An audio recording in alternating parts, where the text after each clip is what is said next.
Sir कब निकलेंगे हम ग्रे लिस्ट से? देखिए, ये ग्रे लिस्ट से किसी को सूट नहीं करता कि हमें निकालें, ना अमेरिका को ना हिंदुस्तान को। वो चाहते हैं कि हमारे पे प्रेशर रहें। वो चाहते हैं कि जब तक ये अफ़गानिस्तान का मसला ये ठीक ना हो उस वक्त तक वो हमें हमारे सर के ऊपर वो तलवार लटकाएं जो ब्लैक लिस्ट का होता है। अब ये जो हुआ है अटैक लाहौर में, जौहर टाउन में, इसकी टाइमिंग देखें। एक दिन पहले, इस जजमेंट से एक दिन पहले, और किधर हुआ है? हाफिज सईद के घर के बाहर ना।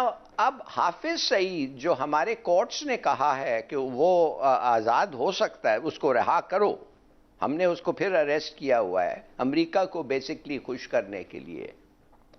मगर हमारे कोर्ट्स ने तो कहा है कि उसके खिलाफ जो केसेस हैं दैट्स नॉट एंटाइटल्ड हिम कि उसको आप जेल में रखें, तो वो घर पे रह रहा है। अब उसके घर को इन्होंने जाके अटैक किया है, तो किसने किया है भाई? हमारे एक 2 साल का लड़का आपको बता देगा कि या अमेरिका होगा या हिंदुस्तान होगा या उनके, वो तो खैर दोनों नहीं, हमारे प्रॉक्सीज होंगे उनके पाकिस्तान में। और वही हुआ, नतीजा वही हुआ, अटैक हुआ, हाईलाइट हुआ कि हफीज सईद और लोग जिनको ये कहते हैं लश्कर तैयबा के, लश्कर मोहम्मद के, तो कहने की बात सिर्फ ये है कि ये तो ऑब्वियसली ए प्रीटेक्स्ट है, और उन्होंने इसको इस्तेमाल करके हमें 6-7 महीने और रख लिया लिस्ट पे, 6 और हमें चीज़ें दे दिए, कहें कि इनके पीछे जाओ तुम लोग, बताओ ये क्या कर सकते हैं। सो इट वाज ऑब्वियस कि ये होने वाला था। अटैक के पहले ही सबने अटैक के बाद तो सबने कह दिया था कि ये होने वाला है, और वही हुआ। ठीक है, बिल्कुल इस फैसले के पीछे अमेरिका भी है, इंडिया भी है, लेकिन हिलाली साहब की इस बात से मैं मुत्तफिक नहीं हूँ कि कल वाले बम धमाके की वजह से ये हुआ। उसकी बुनियादी वजह ये है कि फैटफ के जो ये फैसले होते हैं ना, एक रात में नहीं होते, ये उन्होंने फैसले किए होते हैं। हाँ जी, ये अब दूसरी आपको बात बताऊं कि ये जो आज हुआ है पाकिस्तान को ग्रे लिस्ट में रखने का फैसला, ये हुआ कैसे? इसमें सबसे ज़्यादा जोर किसने दिया? तो आप देखें कि फ्रांस था इस दफ़ा मेज़बान मुल्क। फ्रांस ने ये कहा कि जी इनको अभी रखा जाए, और यूरोप के दूसरे ममालिक ने भी उसकी तायद की, और उन्होंने कहा हाँ जी बिल्कुल इनको अभी ग्रे लिस्ट में रखा जाए। अब फ्रांस क्या है, आप देखें कि फ्रांस के साथ आपके ताल्लुकात सफारती लेवल पे किस तरह के हैं। 2020 से आपने वहाँ पे मुस्तकिल को अपना सफ़ीर भी मुकर्रर नहीं किया।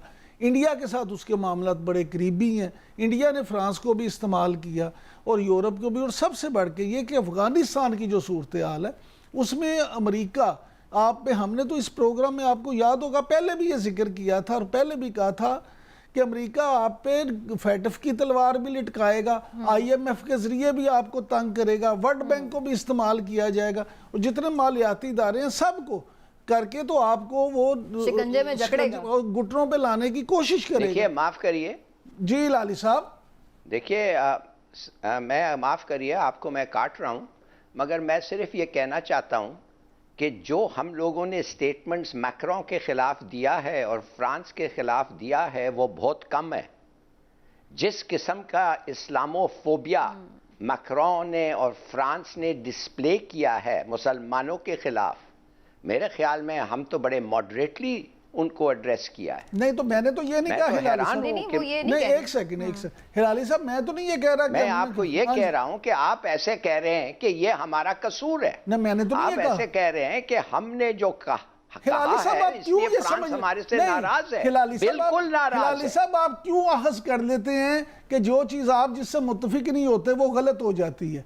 आप दूसरे की राय को भी सुना तो आपने ये कहा है कि हमने उनके साथ क्या किया? मैंने तो ये नहीं कहा कि हमने उनके साथ क्या किया। मैंने तो ये कहा है कि पाकिस्तान के और उनके ताल्लुकात बहुत अच्छे नहीं हैं, तो ये आप भी मान रहे हैं अच्छे नहीं हैं। गुजारिश ये है कि अच्छे नहीं है कि मतलब ऐसे है कि नहीं अच्छे नहीं है तो इसके माने वो ऐसी चीज करनी चाहिए उनको। نہیں میں تو بالکل یہ مانے ایک غلط فیصلہ کرنی چاہیے، نا انصافی کرنی چاہیے اس لیے کہ ہمارے تعلقات ان سے ہلالی صاحب وہ صرف یہ بتا رہے ہیں کہ انہوں نے ووٹ کیوں نہیں پاکستان کے حق میں دیا، وہ یہی بتا میں رہے یہ کہہ رہا ہوں کہ نہیں تو ٹھیک سے بتائیں نا، محسوس تو ایسا ہوتا ہے کہ ہمارا قصور ہے۔ چلیے آپ نے کلیئر کر دیا ہلالی صاحب نا۔ ایک سیکنڈ سمینہ، ہلالی صاحب آپ کیوں یہ سمجھتے ہیں کہ جو آپ محسوس کرتے ہیں وہی سچ ہے؟ خدا کا واسطہ دوسروں کی رائے میں جو محسوس کرتا ہوں اسی لیے میں بات کر سکتا ہوں نا، جو آپ محسوس کرتے ہیں تو میں نہیں ڈیفینڈ کر سکتا۔ سر میری گزارش یہ ہے، میں ہوں آپ ہیں سر ہاں تو میرا فرض یہ تو نہیں ہے کہ میں صرف وہ بات کروں جو آپ محسوس کر سکیں، میں تو باعث کون کہتا ہے؟ میں نہیں کہتا ہوں کہ آپ کا فرض ہے، تو پھر آپ میری گزارش سنیں نا، مگر ٹھیک طریقے سے ایکسپلین کریں۔ سر یہ آپ جج نہیں ہیں اس بات کے کہ میں ٹھیک کر رہا ہوں یا نہیں، میں اپنی بات کا خود جو کہہ رہا ہوں میں صحیح سمجھ کے کہہ رہا ہوں کہ فرانس انڈیا وہ کہہ رہے ہیں آپ کی بات کا تاثر ایسا ہے، وہ یہ کہہ رہے ہیں۔ خامخواہ تو میں بات تو نہیں کاٹ رہا ہوں نا، میں خامخواہ تو نہیں کاٹ رہا ہوں۔ سر فرانس انڈیا کے دباؤ میں ہے، میں یہ کہہ رہا ہوں، میں یہ کہہ رہا ہوں کہ فرانس انڈیا کے دباؤ میں ہے اور انڈیا کے دباؤ میں اس نے یہ کیا۔ بالکل ٹھیک ہے۔